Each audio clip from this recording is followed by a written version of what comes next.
Something is wrong and you can't prove it yet. Not a feeling you can point to with evidence. Not a behavior you can name clearly enough to bring to anyone else without sounding like the problem yourself. Something subtler than that. A wrongness in the texture of certain interactions, a quality in specific silences, a pattern in how certain information travels that your mind registers before your reasoning catches up. You have probably dismissed this, told yourself you're being paranoid, that you're seeing patterns that aren't there, that the person in question has given you no concrete reason to feel what you're feeling, and that feeling it anyway says more about your own insecurity than about anything they're actually doing. Nietzsche wrote in Beyond Good and Evil, published in 1886, that the most dangerous form of hostility is not the kind that announces itself. Not the enemy who confronts you openly and gives you the dignity of a visible adversary. The most dangerous form is the hostility that operates inside the grammar of friendship, inside the architecture of normal social behavior, in spaces so ordinary and so unremarkable that the operation is functionally invisible to anyone not specifically looking for it, including, often, you. This video is not about paranoia. It is about precision, the specific behavioral signals that Nietzsche's framework identifies, and that social psychology has since documented as consistent markers of covert hostility operating beneath a cooperative surface. 9 signs, each one individually dismissible. Together, a pattern that deserves to be read clearly rather than explained away. If you have ever known something was wrong before you could say what, give this video a like right now, because what follows is going to give you the language for what your perception has already been registering. 1. Their interest in your failures arrives faster than their interest in your successes. Pay attention to the timing. When something goes wrong for you, a setback, a rejection, a plan that didn't survive contact with reality, certain people arrive quickly. Not with the delayed, slightly uncomfortable support of someone who genuinely doesn't know what to say, but with a specific attentiveness that wasn't present when things were going well. They ask detailed questions, they want the full account, they engage with the specifics of the failure with an energy that is, if you examine it honestly, more alive than the energy they brought to your success. Hidehiko Takahashi at the University of Tokyo documented the neurological architecture underlying this pattern in research published in 2009. Using neuroimaging during social comparison scenarios, his team found that envy and schadenfreude, the specific pleasure derived from the misfortune of someone you compare yourself to, activate overlapping neural systems. The person who arrives energized by your failure is not simply curious. Their nervous system has registered your setback as a form of relief. And relief, unlike performed sympathy, is difficult to fully suppress. Nietzsche, in On the Genealogy of Morality, identified this as one of the primary behavioral expressions of resentment, the specific psychological structure that forms when resentment has nowhere honest to go. The person plotting against you is not indifferent to your outcomes. They are intensely interested in them. And the direction of that interest, the specific asymmetry between their engagement with your failures and their engagement with your successes, is the first reliable signal that the interest is organized around your diminishment rather than your well-being. 2. They ask questions that are slightly more detailed than friendship requires. There is a quality of attention that feels like care and functions like intelligence gathering. The questions are warm, interested, the kind that make you feel genuinely seen, that demonstrate the person has been listening, has retained specific details, has an investment in your situation that goes beyond casual social engagement. But if you examine the pattern over time, the specific details they pursue, the areas of your life they return to most reliably, the information they seem most interested in acquiring, a topography emerges. They are consistently most interested in the areas of your life where you are most exposed. your finances, your relationship tensions, your professional vulnerabilities, your private conflicts with people you both know. The information they collect is not random. It maps with a consistency that becomes visible only across multiple interactions onto the specific territory where knowing more than you'd want them to know would confer the most advantage. Irving Goffman's analysis of what he called the information game documented how sophisticated social actors manage the asymmetric distribution of personal information as a primary mechanism of relational power. The person who knows more about you than you know about them has, by that asymmetry alone, a structural advantage that requires no additional strategy to exploit. The warmly curious questioner who reveals very little in return is not simply reserved. They are building a map you are not permitted to see. Nietzsche, in Human, All Too Human, wrote about the specific sophistication of people who pursue intelligence through the performance of intimacy, who create the conditions of genuine closeness without ever fully occupying them, who give you enough of themselves to keep you giving while retaining the distance that keeps the operation intact. The questions feel like connection. The function is reconnaissance. 3. Your successes produce a specific, brief disruption in their composure. Not sustained, not dramatic, a fraction of a second. Paul Ekman's decades of research on facial micro-expressions, the involuntary emotional signals that surface on the human face before conscious suppression is possible, documented the specific signature of this disruption with a precision that most observers never consciously register, but almost everyone registers unconsciously. The asymmetric mouth tension of contempt, the brief constriction around the eyes that precedes a forced smile, the millisecond of flatness that appears between receiving good news about you and producing the congratulatory expression that follows it. Nalini Ambady at Harvard, whose research on what she called thin slicing, the accurate extraction of information from extremely brief behavioral samples, demonstrated that human beings are capable of reading these signals with significant accuracy even when they cannot consciously identify what they are reading. You feel something is slightly wrong with their response to your success? You cannot say what, because what you are registering is happening too fast for your conscious processing to catch. What you are registering is real. The person whose face produces a genuine response to your success, whose pleasure for you, however briefly, reorganizes their expression before conscious management reasserts itself, is not plotting against you. The person whose composure disrupts in a different direction and reassembles quickly enough that you find yourself questioning whether you saw what you saw is worth watching more carefully.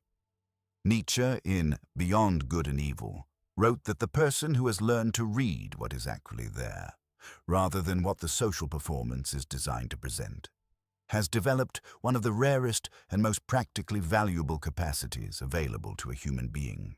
The micro-expression is the gap in the performance, and the gap, however briefly it appears, is where the truth is located. 4. They position themselves as your interpreter to others. This is the sign most people miss entirely, because it presents itself as loyalty. They speak about you to others, frequently, in contexts you don't know about, and the account they offer is not hostile. It is characterized by the specific warmth of someone who knows you well and is sharing that knowledge generously. The problem is not what they say. The problem is the frame they install around what they say.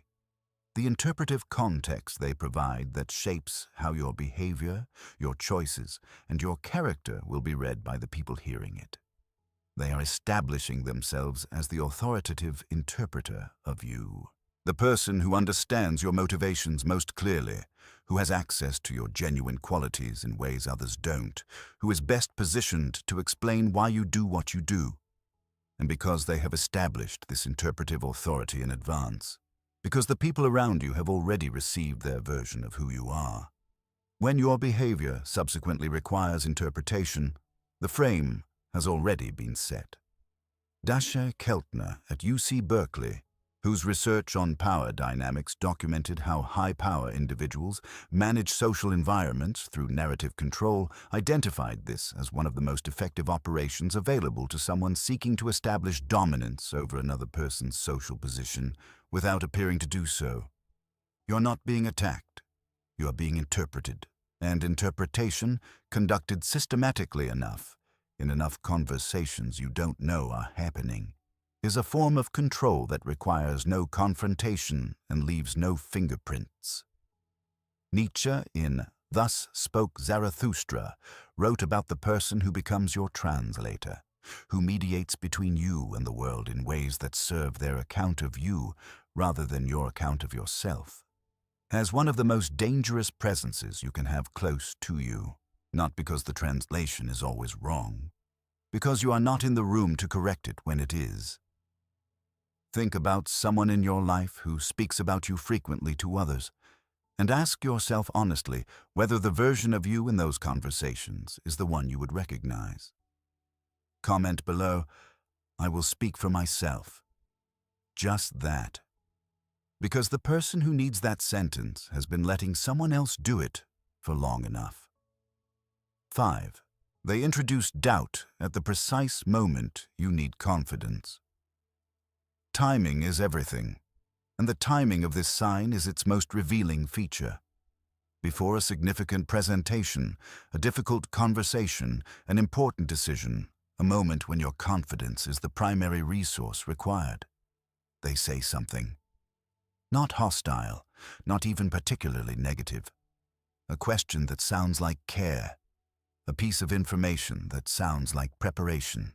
A reflection on similar situations that sounds like relevant experience being generously shared. And the effect, reliably, is a small but precisely placed disruption in the confidence you had assembled for what comes next. This is not coincidence. The timing is the tell.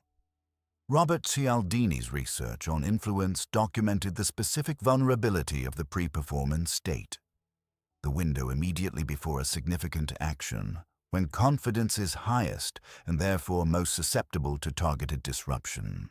The person who consistently arrives in this window with material that produces doubt has demonstrated, through their timing alone, that they are monitoring your significant moments with an attention that has nothing to do with your well-being and everything to do with your performance ceiling.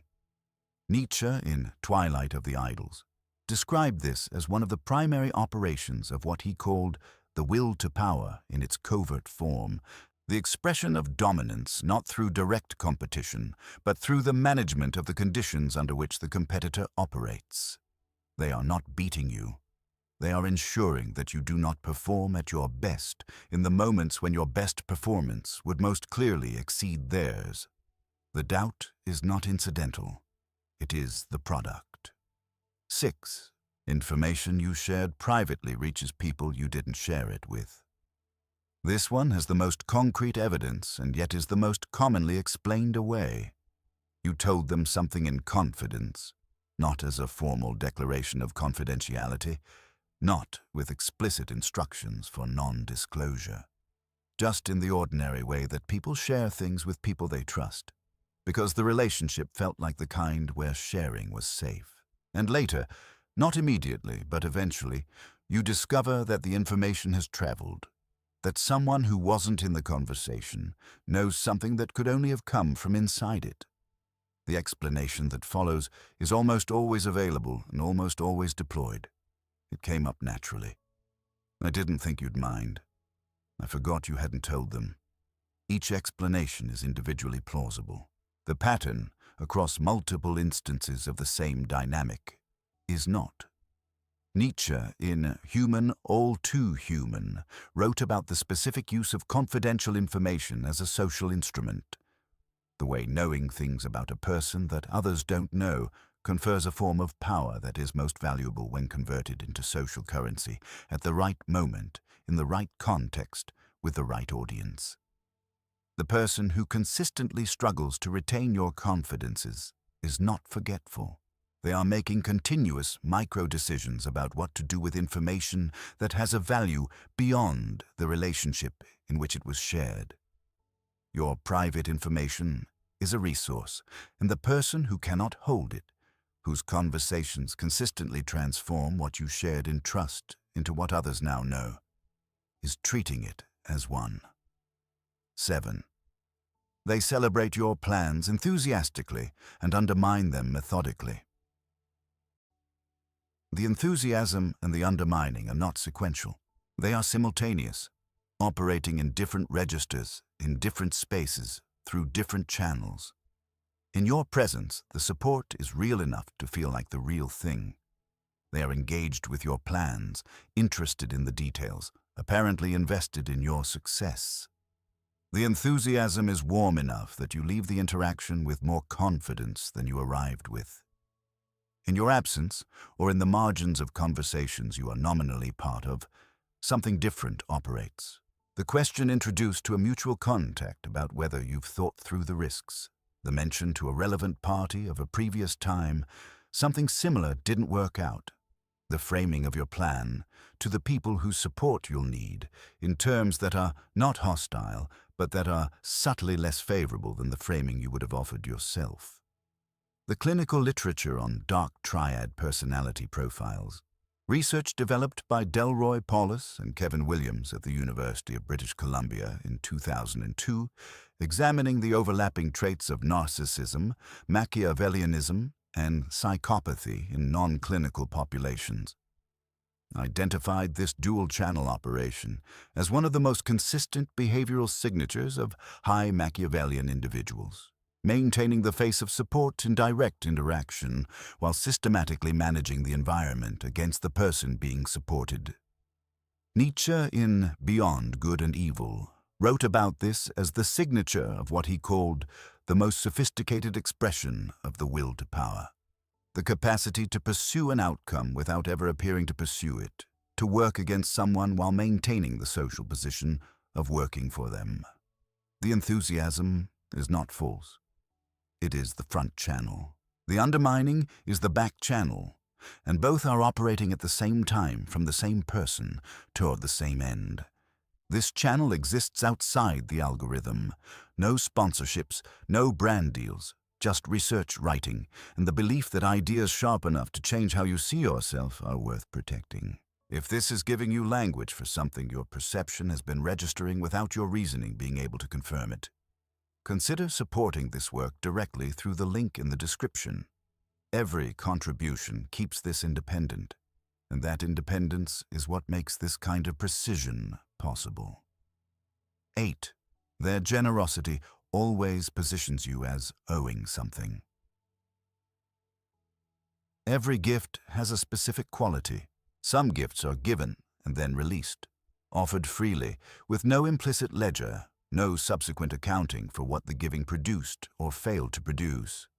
And some gifts arrive with a weight that is not immediately visible but that reveals itself over time in the specific moments when the giver requires something and the giving is invoked. The person plotting against you is frequently a generous person. This is not contradiction, it is strategy, conscious or not. The generosity establishes a specific relational position. They are above you in the architecture of obligation. They have given more than they have received. And that surplus of giving, maintained carefully, replenished whenever it shows signs of closing, is the foundation of a control that never needs to announce itself because the debt does the work.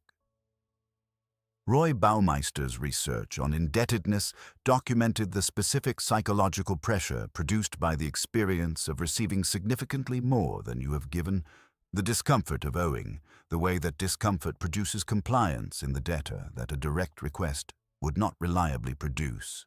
The person who keeps you consistently indebted does not need to ask for your cooperation directly. Your discomfort at the size of the debt does the asking for them. Nietzsche, in On the Genealogy of Morality, traced the creditor-debtor relationship as one of the oldest and most fundamental structures of human power.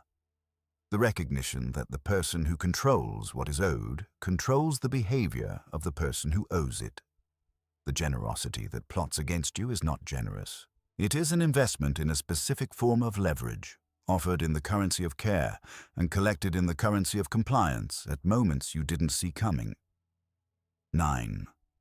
When you succeed beyond a certain point, the relationship changes temperature. This is the final sign, and the one that is simultaneously the most unmistakable and the most difficult to name.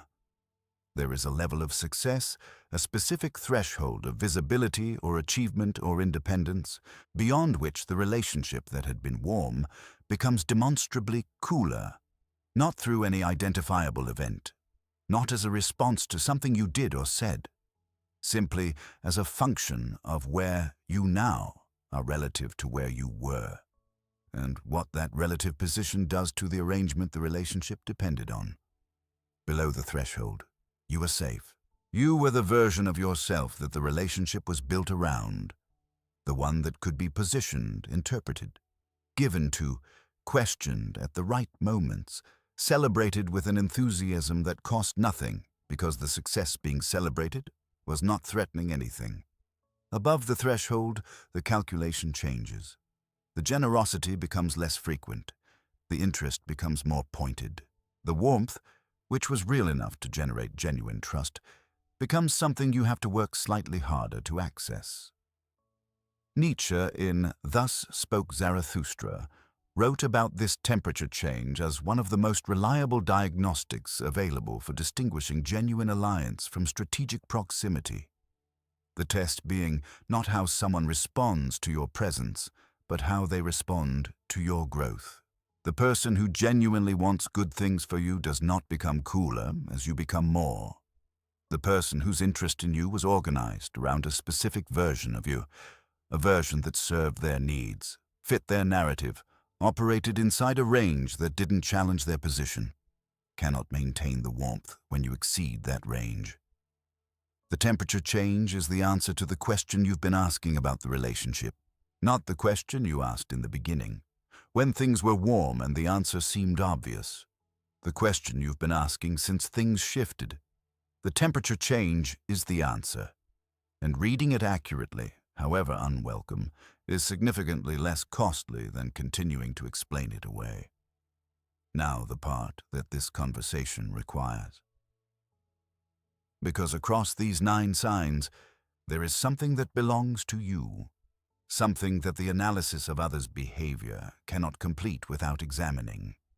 The perception that registered these signs before your reasoning caught up to it is a capacity, not paranoia, not oversensitivity, a form of social intelligence, the thin slicing that Nalini Ambadi's research documented, the unconscious processing of behavioral signals that precedes and often exceeds what conscious analysis alone can produce. You have been dismissing this capacity as unreliable, as the kind of feeling that says more about your own insecurity than about anything actually happening. Nietzsche's most essential philosophical contribution to this territory, across beyond good and evil, across the full arc of his critique of the naive valuations that conventional morality installs, is the argument that the examined perception is more trustworthy than the unexamined reassurance, that what you register before you explained it away deserves examination rather than dismissal, that the discomfort you feel in the presence of covert hostility is not your deficiency. It is your intelligence doing its job. The 9 signs in this video are not a checklist for diagnosing everyone who asks you careful questions or arrives interested in your setbacks. They are a framework for examining patterns, for taking seriously, across time and across multiple instances, what your perception has been quietly insisting you look at more carefully.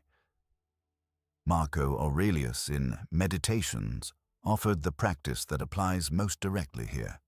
Return continuously to what you actually observe rather than what the relationship's existing narrative tells you you should be seeing.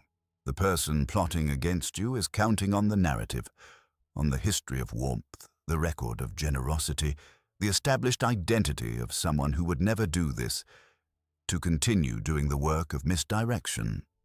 The 9 signs do not ask you to abandon the history. They ask you to hold it alongside what is currently observable and let the totality, rather than the most comfortable portion of it, inform what you do next. 2 questions for the comments. First, which of these 9 signs has been present longest in a relationship you've been uncertain about? The one your perception registered first and your reasoning has been explaining away most persistently. Second, what would you do differently starting this week if you decided to trust what you've been observing rather than the explanation you've been constructing for it? Leave it below. The specific answers are the ones that reach the people who need them. And if this kind of examination, the precise, patient reading of what is actually operating in your relationships beneath the surface of what is being presented, is work you want to continue, subscribe. Because the next video goes into territory that connects directly to what this one opened. Your perception registered this before your reasoning gave it permission. That registration was not wrong. It was early.